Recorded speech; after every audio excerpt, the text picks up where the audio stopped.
करीब 2 साल इंतजार के बाद देश भर में बच्चों को साल 2022 से वैक्सीन लगाने का प्लान है। देश में 3 जनवरी से 15 से 18 साल तक के बच्चों को कोरोना की वैक्सीन लगाई जाएगी। इसके लिए 1 जनवरी से रजिस्ट्रेशन कराया जा सकेगा। केंद्र सरकार की नई गाइडलाइंस के मुताबिक अभी इस एज ग्रुप के बच्चों को केवल कोवैक्सीन ही लगाई जाएगी, क्योंकि हाल ही में डीसीजीआई ने कोवैक्सीन की बच्चों को दी जाने वाली वैक्सीन को मंजूरी दे दी। इस मंजूरी में 12 से 18 साल तक के बच्चों को ये वैक्सीन आपातकाल यानी इमरजेंसी स्थिति में दी जाने की मंजूरी दी गई है। भले ही 12 से अधिक उम्र के बच्चों को वैक्सीन की मंजूरी मिली हो, लेकिन केंद्र सरकार ने अभी 15 साल से ऊपर के बच्चों को ही वैक्सीन की डोज लगाने का फैसला किया है।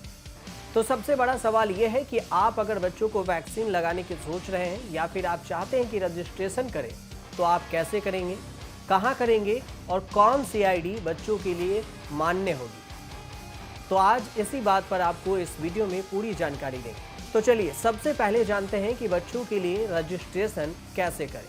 1 जनवरी से कोविन पोर्टल में बच्चों के लिए वैक्सीनेशन का रजिस्ट्रेशन शुरू हो जाएगा। इस बात की जानकारी कोविन प्लेटफॉर्म के चीफ डॉक्टर RS शर्मा ने दी। अपने बच्चों को कोरोना वैक्सीन लगवाने के लिए आपको कुछ स्टेप फॉलो करने होंगे। वो स्टेप्स कुछ इस प्रकार हैं। सबसे पहले कोविन ऐप पर जाना होगा और उसके बाद अपना मोबाइल नंबर डालें। उसके बाद आपके फ़ोन पर एक OTP जाएगा, जिसे आप लॉगिन करते वक्त डालकर आप इसे लॉगिन कर सकते हैं। अब Aadhaar card, driving licence, pan card, passport, pension passbook, NPR, smart card, voter ID, unique disabilities ID या राशन कार्ड में से कोई एक फोटो ID प्रूफ को चुन सकते हैं। आपके द्वारा चुनी गई ID का नंबर, नाम डालें।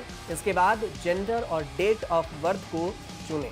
मेंबर ऐड होने के बाद आप इसे निकटतम एरिया का पिन कोड डालें। उसके बाद वैक्सीनेशन सेंटर की लिस्ट आपके सामने आ जाएगी। अब वैक्सीनेशन की डेट, टाइम, वैक्सीन को सेलेक्ट करें और सेंटर पर जाकर वैक्सीनेशन करवा सकते हैं। वैक्सीनेशन सेंटर पर आपको रेफरेंस ID और सीक्रेट कोड की जानकारी देनी होती है, जो आपको रजिस्ट्रेशन करने वक्त दी जाती है। इसी तरह आप अपने लॉगिन से किसी दूसरे मेंबर का भी रजिस्ट्रेशन कर सकते हैं और वैक्सीन उसे भी दिलवा सकते हैं।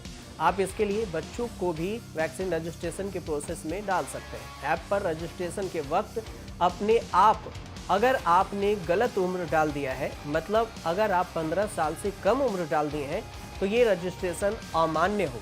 बच्चों की ID और पहचान की अगर बात की जाए कि कौन सी ID उसके लिए मान्य होगी, डॉक्टर RS शर्मा ने कहा है कि 10वीं का आइडेंटिटी कार्ड भी ID प्रूफ के लिए मान्य होगा, क्योंकि कुछ स्टूडेंट के पास आधार कार्ड या फिर कोई दूसरा पहचान पत्र नहीं होगा। आपको बता दें कि दुनिया भर के 30 से ज़्यादा देश अलग अलग शर्तों के साथ बच्चों को कोरोना वैक्सीन दे रहे हैं। क्यूबा में 2 साल से ज़्यादा उम्र के बच्चों को वैक्सीन लगाई जा रही है, तो वहीं साउथ कोरिया, ऑस्ट्रेलिया और फिलीपींस में 12 साल से ज़्यादा उम्र के बच्चों का वैक्सीनेशन हो रहा है। भारत में भी बच्चों की वैक्सीन की मांग लंबे अरसे से की जा रही थी।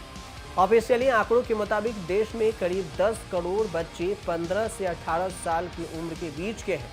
इसलिए सरकार का प्रयास होगा कि जल्द से जल्द इन बच्चों को वैक्सीन की पहली डोज लगा दी जाए, ताकि ओमिक्रॉन का जो खतरा है वो टल जाए। बच्चों को वैक्सीन लगाने की जानकारी देश के प्रधानमंत्री नरेंद्र मोदी ने 25 दिसंबर की शाम को दी। साथ ही उन्होंने कहा कि 3 जनवरी से बच्चों को कोरोना की वैक्सीन लगाई जाएगी। फिलहाल भारत सरकार के पास कोवैक्सीन और जायडस कैडिला की वैक्सीन है, जो बच्चों को लगाई जानी है।